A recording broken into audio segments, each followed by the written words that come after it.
할렐루야. 예수 그리스도 이름으로 하나님 말씀 함께 나누시 갖도록 하겠습니다. 이 시간 같이 은혜 나누실 말씀은 사도행전 2장 14절에서 36절까지 말씀이 되겠습니다. 사도행전 2장 14절에서 36절까지 말씀 좀 길죠? 저와 같이 교독하시겠습니다. 14절 제가 먼저 읽겠습니다. 베드로가 11 사도와 같이 서서 소리를 높여 가로되 유대인들과 예루살렘에 사는 모든 사람들아, 이 일을 너희로 알게 할 것이니 내 말에 귀를 기울이라.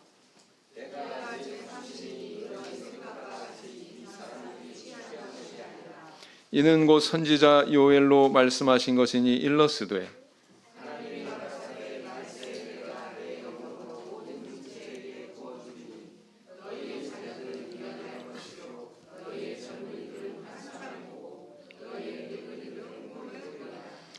그때 내가 내 영으로 내 남종과 여종들에게 부어주리니 저희가 예언할 것이요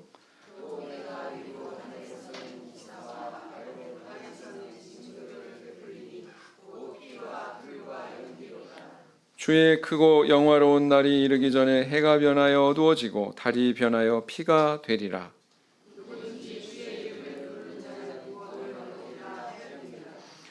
이스라엘 사람들아, 이 말을 들으라. 너희도 아는 바에 하나님께서 나사렛 예수로 큰 권능과 기사와 표적을 너희 가운데서 베푸사 너희 앞에서 그를 증거하셨느니라.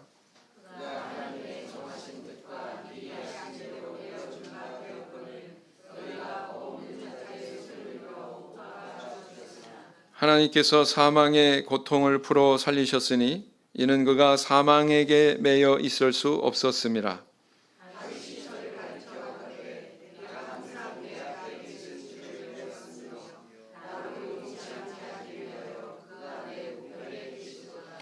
이러므로 내 마음이 기뻐하였고 내 입술도 즐거워하였으며 육체는 희망에 거하리니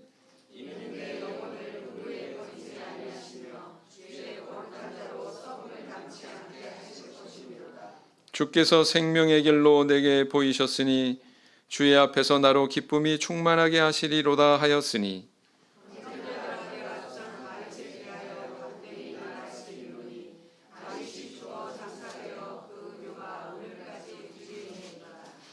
그는 선지자라. 하나님이 이미 맹세하사 그 자손 중에서 한 사람을 그 위에 앉게 하리라 하심을 알고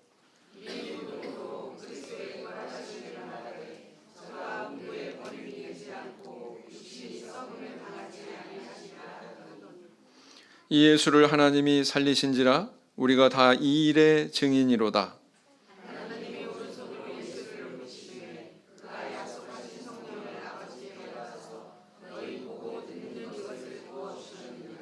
다윗은 하늘에 올라가지 못하였으나 친히 말하여 가로되 주께서 내 주에게 말씀하시기를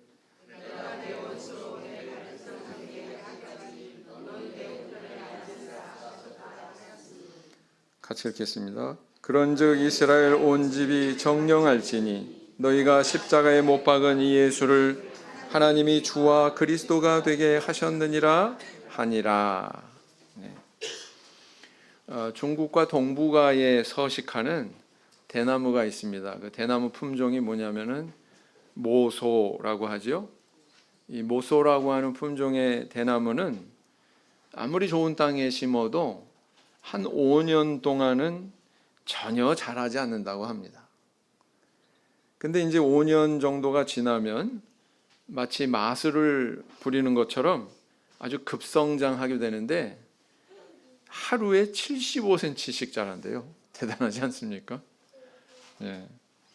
그래서 6주가 지나면 약 한 27m 되는 아주 높은 그런 나무로 성장을 하게 된다라는 것입니다. 어떻게 그 5년 동안 미동도 없던 대나무가 이렇게 빨리 자라게 되는 비결은 무엇일까요? 그 비결은 바로 뿌리에 있다는 것입니다. 그 5년 기간 동안 이 모소는 어떻게 하느냐? 뿌리를 내리되 아주 땅속 깊은 데까지 이것을 내린다라는 것입니다. 그리고 이렇게 깊이 뿌리 내리는 과정을 이제 어느 정도 마치게 되면 그 후에야 드디어 이제 폭풍 성장을 하게 된다는 것이죠. 우리 그런 표현 있죠? 폭풍 성장한다고. 네. 우리 학생들 보면 어떻습니까? 야, 정말 하루가 다르게 막 폭풍 성장하는 시기가 있죠. 여름 한때 지나가면 막 15cm 막 이렇게 자라는 그런 학생들도 있습니다. 사람은 이렇게 육적인 면에서도 때가 되면 이렇게 급성장하게 되지요. 근데 영적인 면에서도 유사한 것 같습니다. 오늘 이제 본문에 보시면 예수님을 쫓던 12명의 제자들도 어떻게 보면 그런 모습을 보이고 있다 이렇게 볼 수가 있어요. 예. 아예 어제까지 뭐 제자라고 이렇게 불렸던 그런 존재들이었는데 오늘은 이제 뭐라고 불리기 시작합니까? 사도라고 이렇게 불리기 시작하죠. 어제까지는 이렇게 선생님 쫓아다니면서 배우는 존재들이었는데 이제는 막 무리를 이끌고 가르치고 인도하는 존재로 이렇게 성장해 있더라라는 것입니다. 우리 교회도 이런 유사한 상황이 있죠. 고등학교 졸업하자마자 이제 선생님 딱지가 붙어요. 선생님. 그래서 학생반이 이렇게 볼 때 1, 2년 선배인 그 언니 오빠가 형 누나가 이제 선생님으로 이제 보이는 거죠. 그죠? 뭐 이런 예가 있다라는 것입니다. 그래서 이렇게 제자들이 사도로 성장했던 이런 과정은 오늘날 우리에게 참 소중한 교훈을 주고 있습니다. 바로 우리 성도가 그러한 성장의 길을 걸어가야 된다는 것을 우리에게 보여주고 있죠. 학생들을 그 청소년 시절에 때가 됐는데 잘 안 자라면 그 문제 있다고 생각하지 않습니까? 우리 부모님들 마찬가지다라는 거예요. 성장할 때 마땅히 성장할 줄 알아야 된다라는 것입니다. 디모데후서 2장 2절 말씀을 보시겠습니다.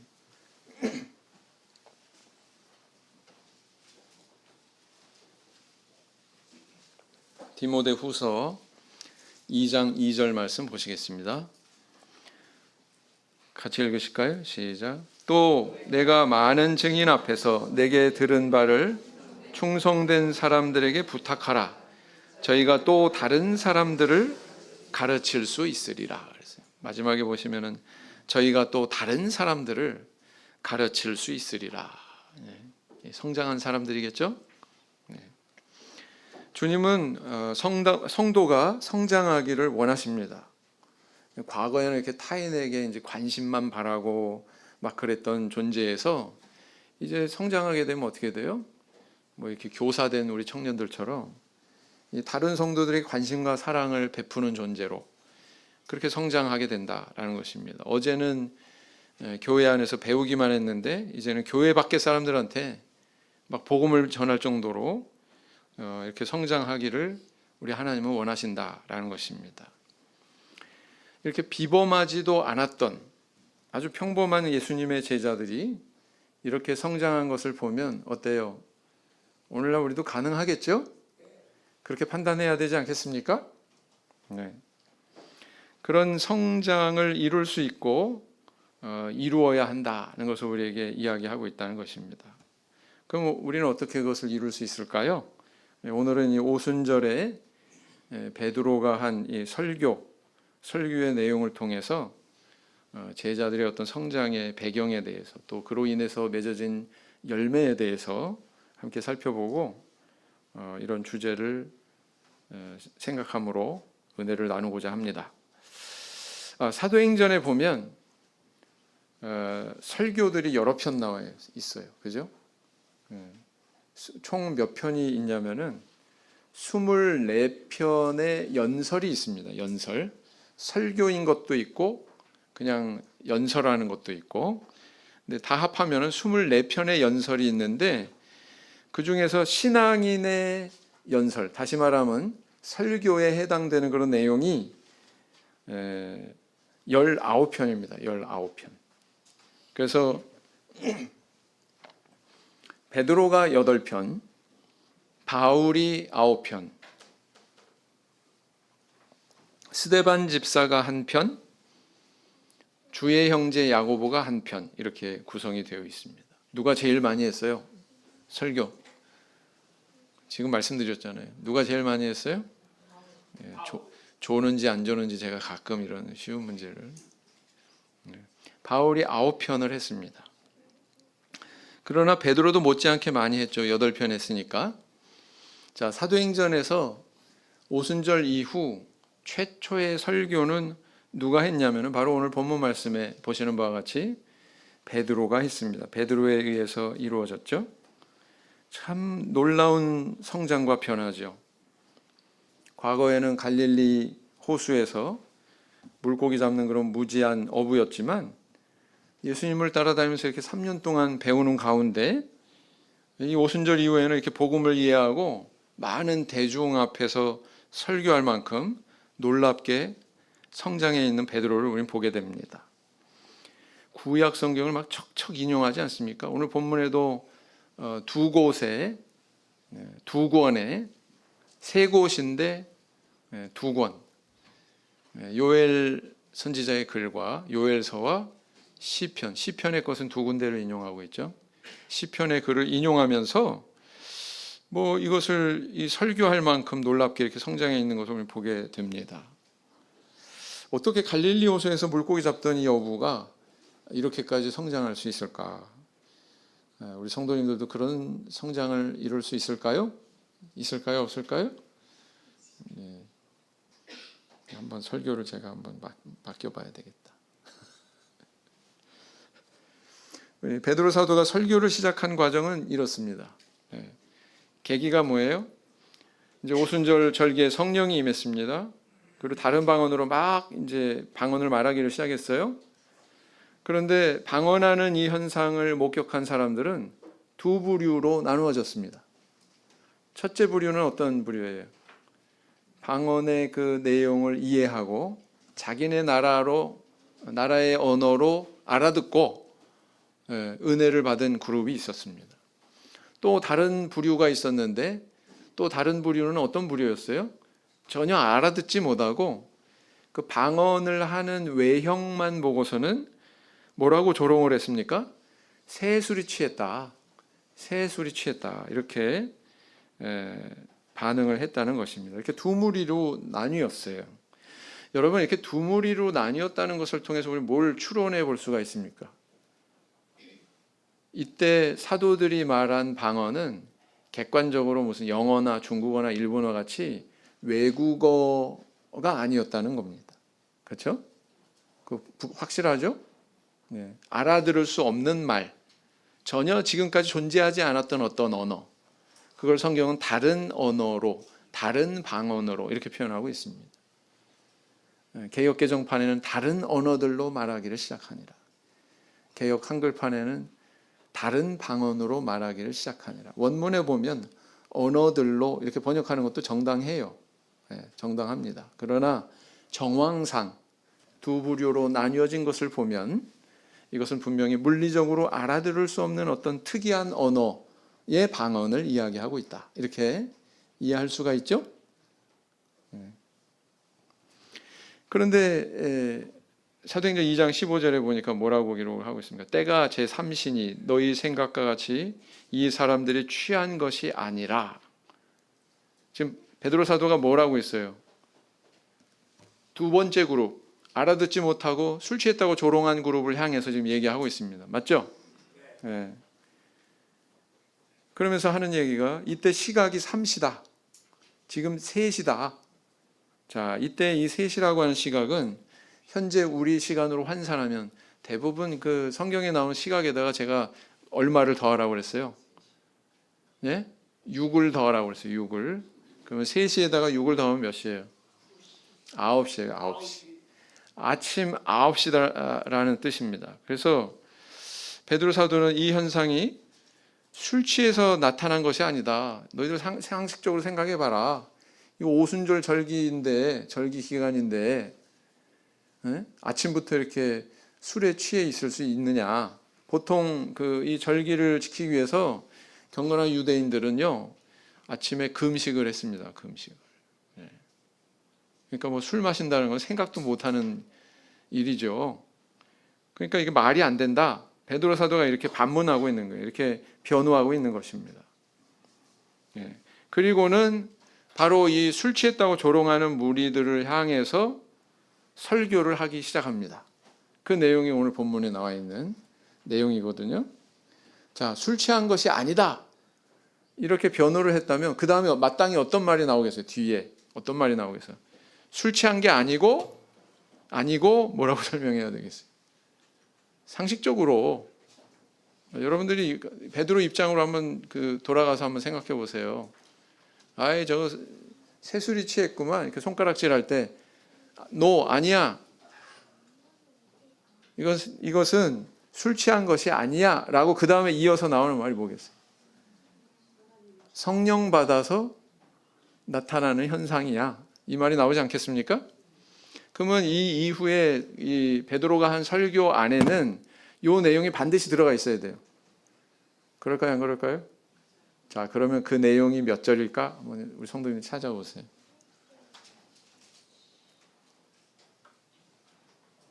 이거는 성령 받아서 나타난 현상이야.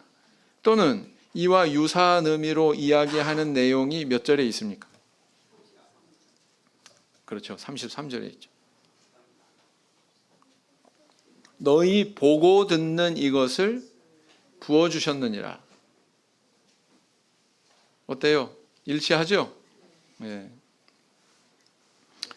그래서 이렇게 선지자 요엘의 예언과 시편에 기록된 그런 다윗의 예언 이 두 글을 인용하면서 또 아주 세세하게 이 현상에 대해서 더욱 깊이 설명을 하고 있는 것입니다.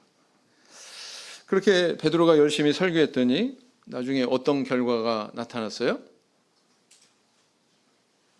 사람들이 회개하고 우리가 어찌할꼬 막 이렇게 반문합니다. 너희들이 각각 회개하여 뭐라고 그랬어요? 예수 그리스도 이름으로 세례를 받고 죄 사함을 얻으라. 그 말이 나오는 거죠. 받았어요. 또 받아가지고 받은 사람이 몇 명이나 됐다고 기록하고 있습니다. 3,000명. 몇 절에 나와 있어요? 40 네? 40 몇 절에 나와요? 41절. 참 커다란 열매를 맺지 않았습니까? 그날에 이렇게 깨닫고 회개한 사람 무려 3,000명이나 되었다. 성경이 이렇게 기록을 하고 있습니다. 이 큰 열매를 맺도록 이렇게 훌륭하게 제 역할을 다하고 있는 정말 그 이름대로 반석 같은 역할을 하고 있는 우리 베드로를 발견하게 되죠. 부디 이 베드로의 모습이 우리 성도님들의 모습이 되길 원합니다. 자, 이런 열매를 얻기까지 어떤 노력의 길을 가야 될까요? 첫째는 뭐냐면은 말씀을 깊이 있게 배워야 된다. 베드로와 같은 그런 변화, 성장한 신앙인이 되려면 어떻게 해야 되느냐? 말씀을 깊이 있게 배워야 된다라는 것입니다. 사도행전 2장 16절을 보세요. 이는 곧 선지자 요엘로 말씀하신 것이니 일러스되 그랬어요. 사도행전 2장 16절에서 21절 내용은 구약 성경과 일치하는데 요엘서 2장 28절에서 32절까지 내용과 일치합니다. 네. 요엘 선지자는 한 800년 전 사람이죠. 800년 전에 무언가를 이야기한 그 선지자의 예언의 내용을 베드로 사도가 이렇게 인용을 하고 있습니다. 그 다음에 이제 두 번째로 어떤 글을 인용했어요? 시편 16편의 글을 인용을 하고 있습니다. 시편 16편을 한번 찾아보시겠습니다. 시편 16편 8절에서 11절까지 내용을 보면 8절에서 11절까지 내용을 보시면 읽으시겠습니다. 8절에서 11절 시작. 내가 여호와를 항상 내 앞에 모심이여 그가 내 우편에 계심으로 내가 요동치 아니하리로다. 이러므로 내 마음이 기쁘고 내 영광도 즐거워하며 내 육체도 안전히 거하리니 이는 내 영혼을 음부에 버리지 아니하시며 주의 거룩한 자로 썩지 않게 하실 것임이니이다. 주께서 생명의 길로 내게 보이시리니 주의 우편에는 영원한 즐거움이 있나이다 그랬어요. 자, 시편 요 16편에 처음 시작할 때 타이틀 붙어 있죠? 누구의 시예요? 다윗이라고 이렇게 이야기하고 있어요. 그래서 요 시 안에서 나, 내 영혼 뭐 이렇게 표현할 때 나, 내는 누구를 가리킨다고 봐야 돼요? 그러면은 다윗이죠? 네, 그렇습니다. 8절에서 특별히 그가 내 우편에 계신다고 할 때 그는 누구예요? 하나님. 나는 누구예요? 다윗. 금방 다윗이라고 대답하셨잖아요. 그렇죠? 이 본문의 흐름상 의미를 보면 분명히 그는 하나님이고 나는 다윗입니다.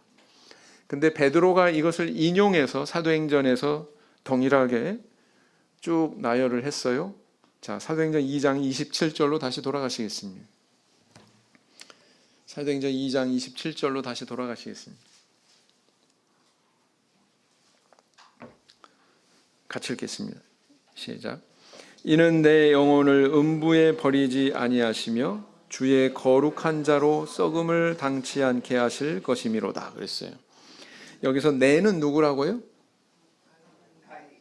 네, 아까 다윗이라고 그러셨죠? 그러니까 내 영혼, 이것은 다윗의 영혼 이렇게 했죠? 맞습니까?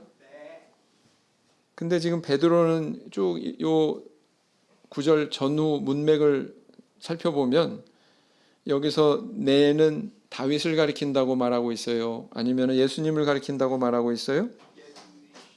예수님을 가리킨다고 말하고 있습니다. 맞죠? 31절을 보면 보다 명확해지고 있습니다. 31절을 보시면 미리 보는 고로 그리스도의 부활하심을 말하되 저가 음부에 버림이 되지 않고 그랬어요. 육신이 썩음을 당하지 아니하시리라 그랬습니다. 저가 누구예요? 저가 예수 그리스도. 그리스도의 부활하심을 말하되 앞에서 바로 말했으니까 저는 누구예요? 음부에 버림이 되지 않고 그랬어요. 근데 27절에서는 내 영혼을 음부에 버리지 아니하시며 그럴 때 이 내는 누구라고 대답하셨어요? 아까 다윗. 근데 베드로는 이게 누구다? 예수 그리스도 이렇게 얘기하고 있는 거죠. 맞습니까? 네. 그래서 베드로는 이 요엘 선지자의 글뿐만 아니라 시편의 글 안에서 육신의 썩음을 당하지 않은 인물이 누구냐? 그것은 다윗을 가리키는 게 아니다. 바로 예수 그리스도를 가리키는 거다. 이렇게 해석하고 있습니다. 그러면서 베드로는 이걸 또 더 강조하기 위해서 다윗은 죽어서 그 묘가 오늘날 우리에게 있다. 이렇게 얘기하죠. 다윗은 다시 말하면 육신의 썩음을 당했다 안 당했다? 당했다. 이걸 얘기하고 있는 거예요. 왜 갑자기 묘 얘기를 하냐고요. 네. 그러니까 이 성경 구절은 다윗에 해당되는 이야기가 아니고 누구를 가리키는 거다 이렇게 해석하고 있는 겁니까? 예수 그리스도를 가리키고 있는 거다 이렇게 해석을 하고 있는 거예요. 네. 그래서 이렇게 요엘서와 시편에 나온 하나님 말씀을 깊이 있게 깨닫고 이것을 다른 많은 대중들 앞에서 조리 있게 이렇게 설명하고 있는 설교하고 있는 베드로를 우리는 발견하게 되죠. 이 누가 이 본래 학문 없는 어부로 생각하겠어요. 그렇죠? 네. 참 놀랍지 않습니까? 이 시대는요, 뭐 너나 나나 다 성경이 있는 그런 시대가 아니에요. 그 사도행전 8장에 이디오피아 내시가 그 성경을 두루마리를 가지고 읽고 있는데 보통 사람이 아니에요. 이 사람은 개인적으로 성경을 구매할 정도로 부가 있는 사람이고 성경에 대한 관심이 깊은 사람이에요.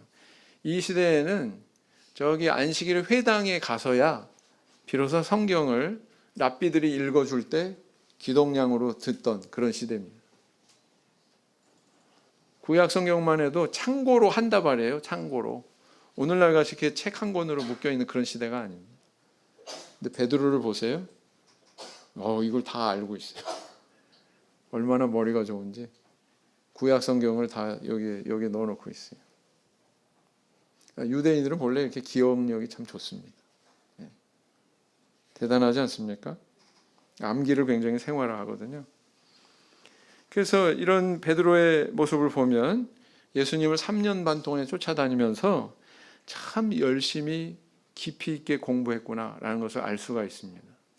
누가복음 24장 27절에는 찾지 않겠습니다만 27절에는 모세와 및 모든 선지자의 글로 시작해서 모든 성경에 쓴 바 자기에 관한 것을 자세히 설명하시니라. 예수님이 제자들한테 모든 성경에 쓰여져 있는 대로 예수님 자신에 관련된 것을 소상하게 이렇게 설명했다. 이렇게 기록을 하고 있거든요. 베드로는 아마 두 귀를 쫑긋 세우고 굉장히 열심히 들었던 것 같습니다. 열심히 배웠던 것 같아요. 네. 그래서 이렇게 훌륭하게 성장하는 그런 신앙인들을 우리 간혹 성경 안에서 발견하게 됩니다. 사도행전 18장에도 보면 브리스길라와 아굴라 부부가 나옵니다. 바울 사도와 같이 천막 짓는 그런 일을 했는데 참 그 만남이 정말 소중한 만남이었죠.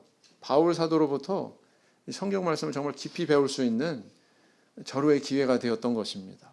그래서 어느 정도로 성장했어요? 나중에 이 사람이 또 이 부부가 누구를 만나게 되냐면 알렉산드리아 출신의 학자 아볼로를 만나게 됩니다. 고린도 교회를 일구었던 그 아볼로죠, 그죠? 바울 사도와 같이 이 아볼로가 뭔가 부족한 게 있었다고 사도행전에서 이야기하고 있는데 요한의 세례만 알 따름이라 이렇게 기록하고 있어요. 자, 그러면은 브리스길라와 아골라는 뭘 가르쳤을까요? 요한의 세례만 알 따름이라 이렇게 기록하고 있는 걸로 봐서 요한의 세례만 알아서는 안 된다. 어떤 세례도 알아야 된다? 예수 그리스도 이름으로 주는 세례도 알아야 된다. 이런 뜻 아니겠어요? 가르친 내용도 추론해 볼 수가 있는 거예요. 그러니까 브리스길라와 아골라 부부는 아마도 이 아볼로라고 하는 이 학자 출신의 알렉산드리아가 그 당시에 세계적인 도서관도 있고요. 학문의 도시였습니다. 굉장히 그 학자들이 몰리는 그런 도시였는데 그곳에 출신이었던 사람은 오히려 가르치는 이런 모습을 보게 되거든요. 아마 예수 그리스도 이름으로 주는 세례에 대해서 아마 이야기했을 거예요. 아마도.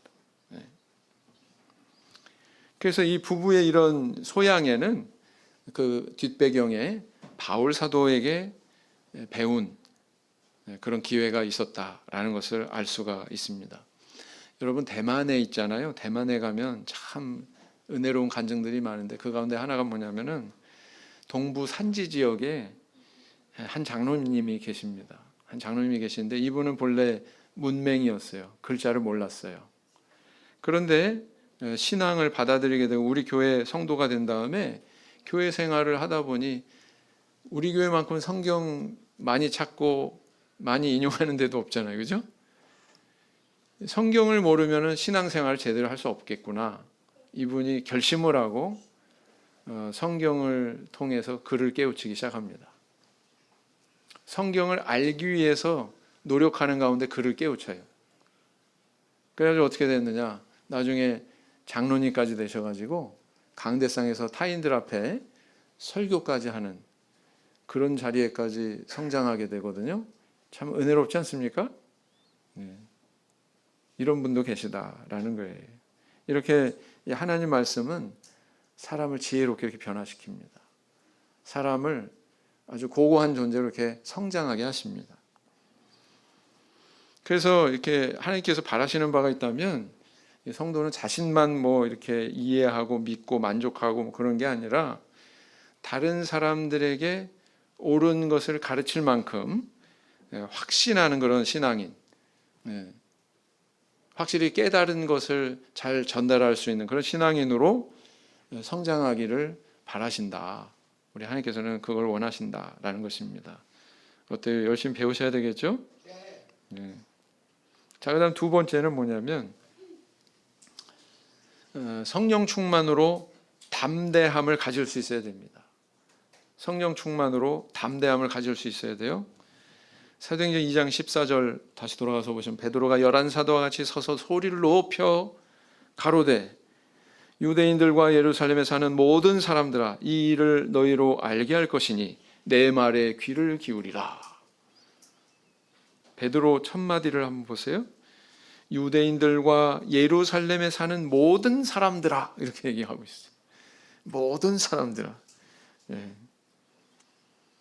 예. 말 잘하는 사람 많죠? 1대1로 만나서 이렇게 말 잘하는 사람 많죠? 1대 몇 사람 이렇게 모여가지고 담소하고 그러면서 말 잘하는 사람 많죠?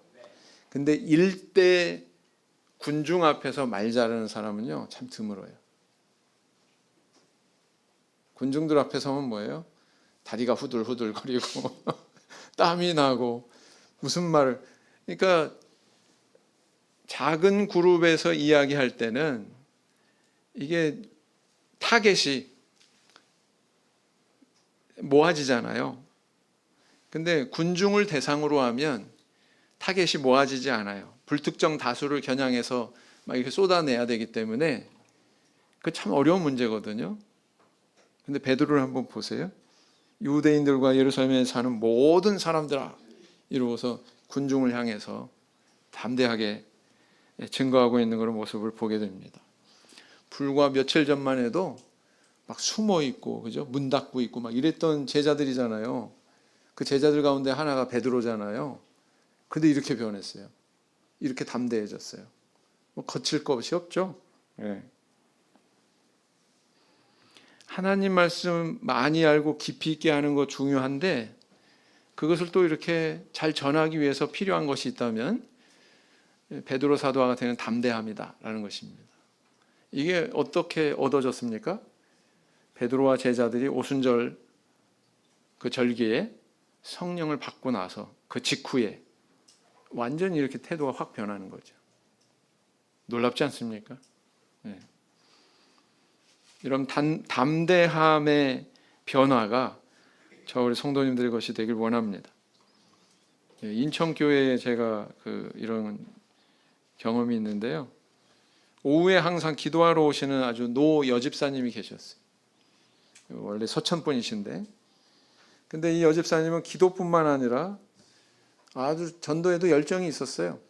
그래가지고 본인 사시는 아파트 그 집에 뭐 옆에 호, 또 이쪽 반대쪽 옆에 호에 살고 계시는 할머니 할아버지뿐만 아니라 위에 층 아래 층까지도 다 돌아다니면서 집으로 초대해가지고 막 7, 8명이 앉아가지고 막 같이 밥 해가지고 먹고 막 이러면서 사귄 거예요. 어느 날 저한테 말씀하십니다. 목사님, 제가 이렇게 해서 그 우리 아파트 사시는 할머니 할아버지들 다 모아놓을 테니까 와서 하나님 말씀 증거하세요. 그러는 겁니다. 어느 날. 예, 대답하고서는 이제 약속한 날짜에 갔죠. 그때 정말 7, 8명의 노인들이 주르륵 앉아가지고 문을 열고 들어오는 저를 이렇게 쳐다보는 거예요. 깜짝 놀랐습니다. 와, 집사님 정말 능력자다. 이렇게 많은 분들을 모을 수 있다니. 그 모여진 분들 가운데는 보청기를 하고 계신 노인도 계셨고, 또 앞을 잘 못 보시는 시력을 거의 상실한 그런 노인도 계셨습니다. 이 형편이 이렇다 보니 참 되게 뭐부터 얘기를 해야 되지? 이게 뭐 가늠이 안 되는 거예요. 이분들의 이해력의 어떤 능력이나 뭐 이런 것도 뭐가 잡혀야 뭘 얘기를 할 거 아니에요.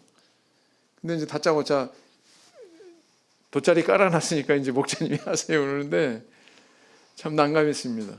그래서 제가 머뭇머뭇했더니 집사님이 어떻게 행동하셨어요? 이리 줘봐유 그러더니 제 성경책을 탁 채가시더니 뒤적뒤적 하시면서 참 말도 안 되는 설교를 하셨습니다. 근데 그 말도 안 되는 설교를 들으면서 할머니 할아버지들이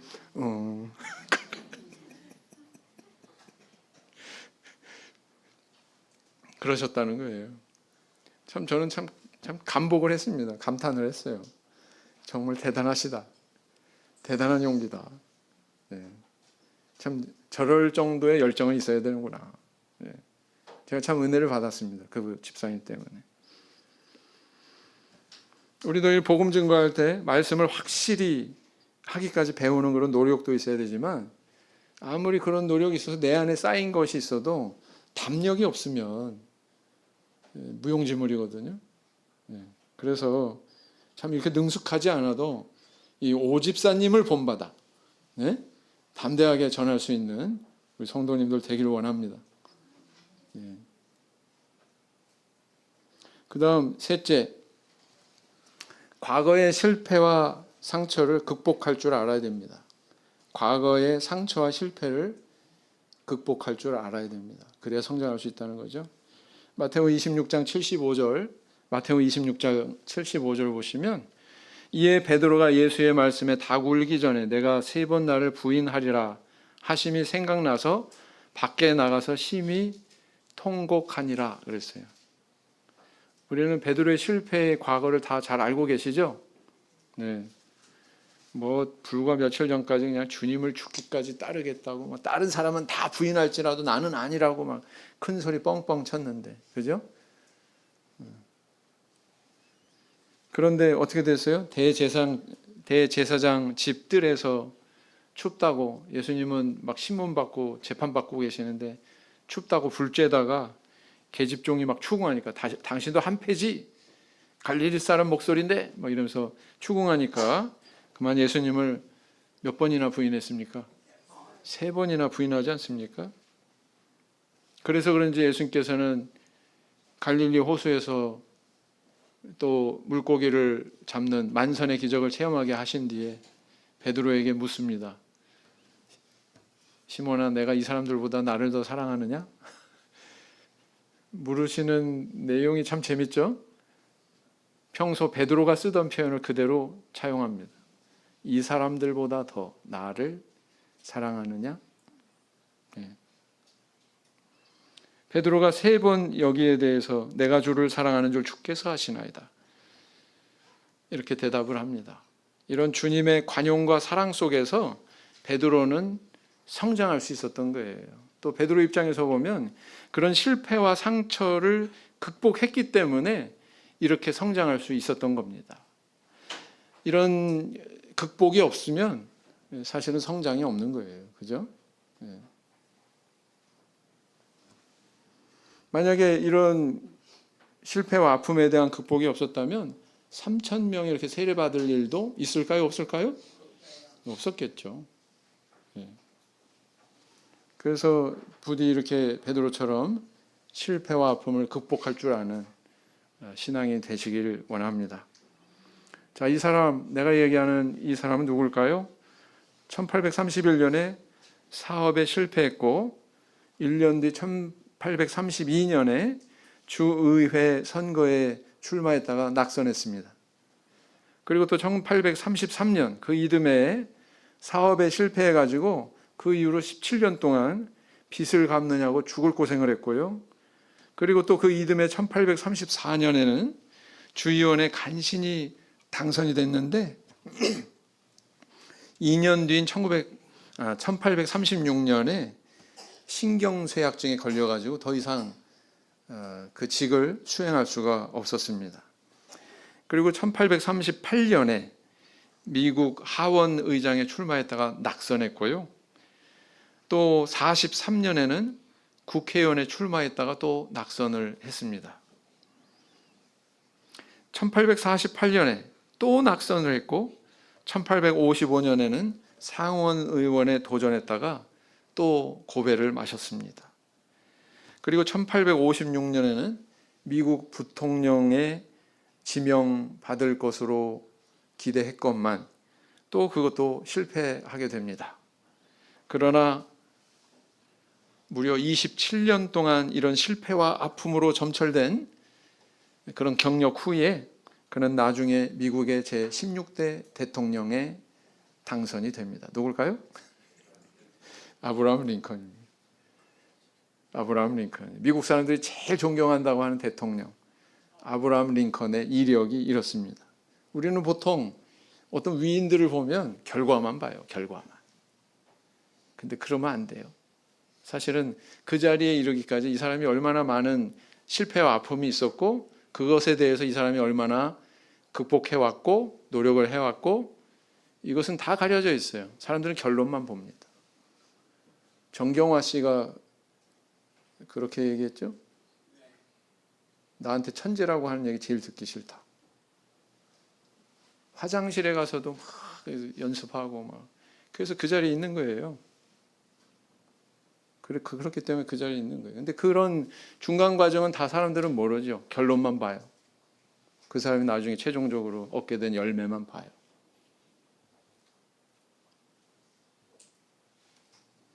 잠언 24장 16절을 보시겠습니다.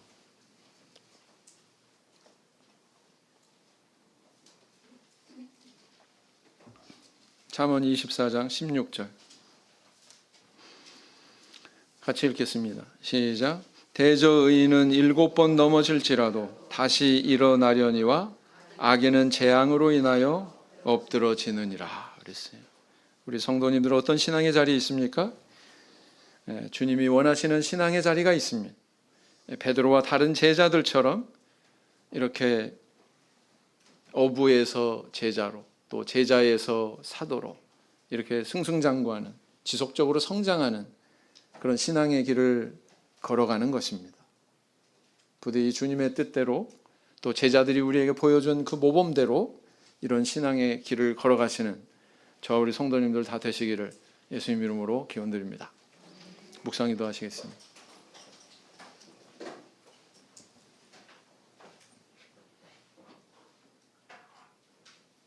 아멘.